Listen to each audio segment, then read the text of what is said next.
Andhra Pradesh assembly budget session రేపటి నుండి ప్రారంభం కానుంది. బుధవారం ఉదయం 10 గంటలకు సమావేశాలు ప్రారంభం కానున్నాయి. తొలి రోజు ఉభయ సభలను ఉద్దేశించి గవర్నర్ అబ్దుల్ నజీర్ ప్రసంగించనున్నారు. గవర్నర్ ప్రసంగం అనంతరం బీఏసీ సమావేశం జరగనుంది. అసెంబ్లీలో చర్చించాల్సిన ఎజెండాతో పాటు ఎన్ని రోజులు సభ నిర్వహించాలన్న దానిపై నిర్ణయం తీసుకోనున్నారు.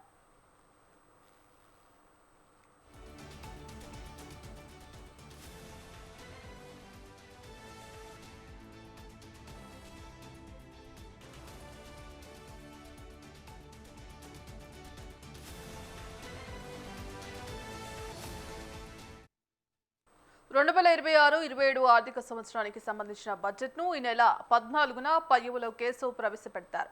సుమారు 3.5 లక్షల కోట్ల మేర ఆర్థిక బడ్జెట్ ఉండే అవకాశం ఉంది. ఈ వ్యవసాయం, విద్య, వైద్య రంగాలకు ప్రాధాన్యత ఇవ్వడంతో పాటు ఈసారి మహిళలకు కూడా ప్రత్యేక ప్రాధాన్యత ఉండేలా సర్కార్ చర్యలు తీసుకుంది.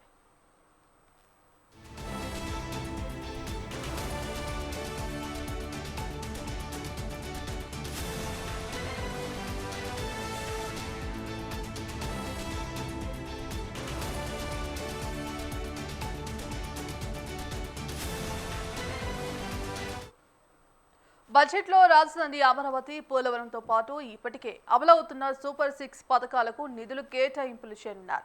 అభివృద్ధి సంక్షేమానికి సమప్రాధాన్యత ఇవ్వనున్నారు. అయితే ఈసారి బడ్జెట్ సమావేశాల్లో ఆసక్తికర అంశం ఆవిష్కృతం కానుంది. మాజీ సీఎం వైసీపీ అధినేత వైఎస్ జగన్మోహన్ రెడ్డి అసెంబ్లీకి హాజరు కాబోతున్నారు. ఇందుకు సంబంధించి కంప్లీట్ అప్డేట్స్ మా ప్రతినిధి అలీం ఫోన్ ఇన్ ద్వారా అందిస్తారు. Aleem. Thank you Bhagyashree. Andhra Pradesh assembly సమావేశాలు రేపటి నుంచి ప్రారంభమవుతున్నాయి. సచివాలయంలో దీనికి సంబంధించి ఏర్పాట్లన్నింటి కూడా పూర్తి అవ్వడం జరిగింది. అసెంబ్లీ స్పీకర్ అయిన పాత్రుడు దీనికి సంబంధించి కమిటీ సమావేశాలు కూడా నిర్వహించారు. పోలీసులు బందోబస్తు ఎలా ఉండాలనే దానిలో కూడా అసెంబ్లీ సెక్రటరీ మార్గదర్శకాలు జారీ చేయడం జరిగింది. అయితే రేపు జరిగే సమావేశాల్లో బడ్జెట్ కు సంబంధించిన అంశం కూడా వస్తున్న నేపథ్యంలో వైఎస్ఆర్సీపీ కూడా ఖచ్చితంగా హాజరు కావాలని చెప్పి అసెంబ్లీ ఎవరైతే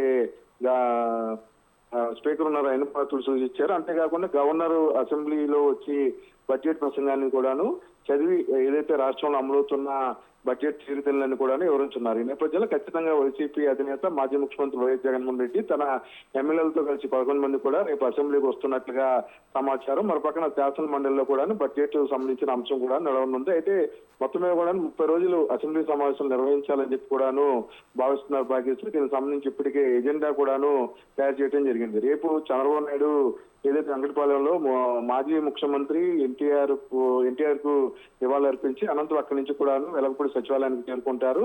ఇటు తాడేపల్లి నుంచి వైఎస్ జగన్మోహన్ రెడ్డి తన ఎమ్మెల్యేలతో కలిసి ఇటు అసెంబ్లీకి రానున్నారు. ఈ నేపథ్యంలో ఏదైతే గతంలో ప్రోటోకాల్ సంబంధించిన వివాదం గేట్ 1, గేట్ 2 అనే అంశం కూడా నడుస్తున్న నేపథ్యంలో గతంలో లాగానే తిరిగి జగన్ ని ఆ మార్గం ద్వారా పంపించాలని చెప్పి కూడాను అసెంబ్లీ కమిటీ భావిస్తుంది. అయితే రేపు అసెంబ్లీ సమావేశాలకి ఖచ్చితంగా వైఎస్ జగన్మోహన్ రెడ్డి వస్తారని ఏదైతే టీటీడీ లడ్డు విషయంతో పాటు ప్రభుత్వ వైద్య కళాశాల ప్రైవేటీకరణ అలాగే బడ్జెట్ సంబంధించిన అంశాలతో పాటు ఏదైతే సూపర్ 6 పథకాలు హామీ అమలు చేయకుండా కేవలము మొత్తం మీద కూడాను కేవలం ఒక పథకం పెన్షన్ ద్వారా మాత్రమే ప్రజలను మోసగిస్తున్నారని చెప్పి కూడాను వైసీపీ ఆందోళన చేయాలని భావిస్తుంది. అయితే కంటిన్యూగా వైఎస్ఆర్సీపీ అధికార పార్టీని ప్రతిపక్ష హోదాలో ప్రశ్నిస్తే అసెంబ్లీ సమావేశాలు బాగుంటుందని చెప్పుకున్నాను మేధావులు అలాగే ఆరోపించే పరిస్థితి అయితే ఉంది. అయితే అసెంబ్లీ సమావేశాలకి వైఎస్ జగన్మోహన్ రెడ్డి పూర్తిగా వస్తారా లేదనే అంశం పక్కన పెడితే ఇందులో బడ్జెట్ కి సంబంధించి కూడా కీలకమైన అంశాలన్నీ కూడాను రేపు అసెంబ్లీలో చర్చ జరిగే అవకాశం ఉంది. ఏదైతే ప్రస్తుతం అమరావతి నిర్మాణంతో పాటు పోలవరము అలాగే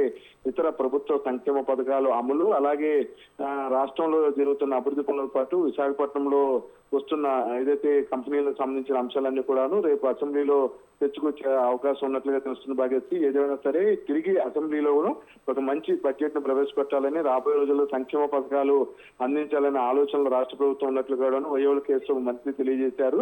మొత్తమే కూడాను అసెంబ్లీకి సంబంధించి సెక్యూరిటీ వ్యవహారాలన్నీ కూడా డీజీపీ ఆధ్వర్యంలో 3 అంచెల భద్రతా వ్యవస్థను ఏర్పాటు చేశారు. అసెంబ్లీ సమావేశం సంబంధించి కూడాను ఎక్కడ ఎటువంటి ర్యాలీలకు కానీ అటువంటి అనుమతి లేదని చెప్పి కూడాను పోలీసులు చెప్పడం జరిగింది. అయితే ప్రతిపక్ష హోదాలో ఉన్న వైఎస్ జగన్మోహన్ రెడ్డి ర్యాలీగా వస్తారని కూడాను రేపున్న పోలీసులతో సమాచారం. ఈ నేపథ్యంలో ఎక్కడ ఎటువంటి అల్లర్లు లేకుండా చూడాలని పోలీసులు అది ప్రభుత్వం కూడా భావిస్తుంది. రేపు ముఖ్యమంత్రి ప్రస్తుతం ఢిల్లీ పర్యటనలో ఉన్నారు. ఆయన బయలుదేరి వచ్చిన తర్వాత అనంతరం సాయంత్రం మంత్రులతో ఒక సమావేశాన్ని ఏర్పరిచి రేపు అసెంబ్లీలో అనుసరించాల్సిన వ్యూహాల మీద కూడా చర్చ జరిగే అవకాశం ఉన్నట్లుగా తెలుస్తుంది భారతి.